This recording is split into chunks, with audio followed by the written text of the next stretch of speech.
Good morning प्यारे बच्चों, मैं हूं आपके एजुकेटर पूर्णिमा और हम करेंगे वर्कशीट नंबर 21। सब्जेक्ट आपका सोशल साइंस है और क्लास आपकी 8th है। तो चलिए स्टार्ट करते हैं। From the eaves of people. ठीक है, तो यहाँ पे क्या होता है कि आपको दो सोर्स दिए हुए हैं, the list of 84 rules and दूसरा दिया हुआ है there was a excitement in every regiment. ठीक है, यहाँ से आपको पढ़ना है और फिर उसके आंसर्स देने हैं। तो यहाँ पे आप देखेंगे ना, given here are the excerpts from the book Majha Pravas. जो माझा प्रवास रिटन बाय विष्णु भट्ट गोडसे, विष्णु भट्ट गोडसे के द्वारा लिखी गई है। एक ब्राह्मण थे विलेज महाराष्ट्र में। वो और उनके अंकल एक बार कहीं जा रहे थे, तो जैसे सिपाही मिलते हैं उनको ये कहते हैं कि आप वापस लौट जाइए, यहाँ 3 दिन बाद कोहराम जो है छिड़ने वाला है, क्योंकि जो ये अंग्रेज हैं हमारे हिंदू और मुस्लिमों का धर्म भ्रष्ट करना चाहते हैं। इसीलिए क्या हो रहा है, सभी लोगों ने इनके खिलाफ प्लान बनाया है। तो ऐसी वो बातें करते हैं। फिर इसमें क्या होता है, इसमें जो सीताराम होते हैं, ठीक है, सूबेदार सीताराम, हालांकि ये सिपाही के पद पर भर्ती हुए थे, लेकिन बाद में ये सूबेदार के पद से रिटायर होते हैं।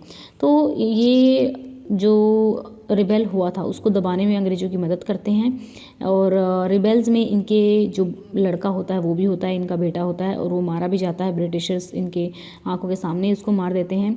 On the retirement he persuaded by his commander. जब उनकी रिटायरमेंट हुई तो जो उनके कमांडर थे नारगेट, उन्होंने उनको कहा कि आप अपनी जो मेमोरीज़ हैं, यानी कि जो संस्मरण होते हैं, उनको लिखिए। तो फिर ये इस नाम से लिखते हैं, फ्रॉम सिपाही टू सूबेदार, और इनका कन्वर्जन हो जाता है। ये लिखते हैं अवधी भाषा में और फिर इनको ट्रांसलेट कर दिया जाता है फ्रॉम सिपाही टू सूबेदार। तो यहाँ पे क्या होता है, वो लिखते हैं कि भाई बहुत सारी चीज़ें तो झूठ भी थी। ये कहा जा रहा था कि जो अंग्रेज़ सरकार है वो उन्होंने कारतूस पे गाय और सूअर की चर्बी लगा दी है, और इसलिए भी भड़क गए थे। अवध का कब्जा था, अवध के कब्जे की वजह से लोग भड़क गए थे। तो ये एक बार आप इसको रीड कर लेना। तो चलिए इसके क्वेश्चन आंसर्स करते हैं। तो पहला क्वेश्चन है, according to Majha Pravas why did sepoy ask Vishnu Bhatt and his uncle return. According to Majha Pravas, एक book, sepoy ask Vishnu Bhatt and his uncle to return because a massive upheaval was going to break out in 3 days. The sepoy said that the English were determined to wipe out the religion of Hindu and Muslim.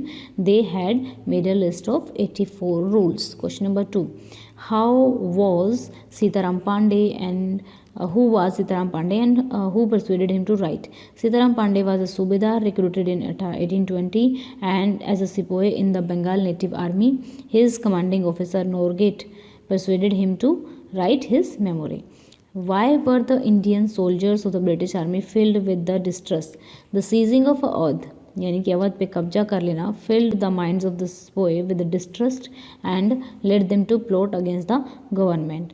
तो question number 4 है, how could memory helpful in understanding the history. Memory can be very helpful in knowing history because the memory gives us glimpses of that time. The memory are written by those who are witness of that time or have seen everything with their own eye. तो student ये थे हमारे आज के question. Worksheet यहाँ पे complete होती है। वीडियोस को लाइक कीजिएगा, चैनल को सब्सक्राइब कीजिएगा। Thank you, have a nice day, may God bless you. And अगर आपने जूम एजुकेशन 6, 7, 8 को सब्सक्राइब नहीं किया है तो जाके सब्सक्राइब कर लीजिए, क्योंकि वहाँ पर हम मैथ और साइंस को लाइव पढ़ेंगे। Thank you, have a nice day.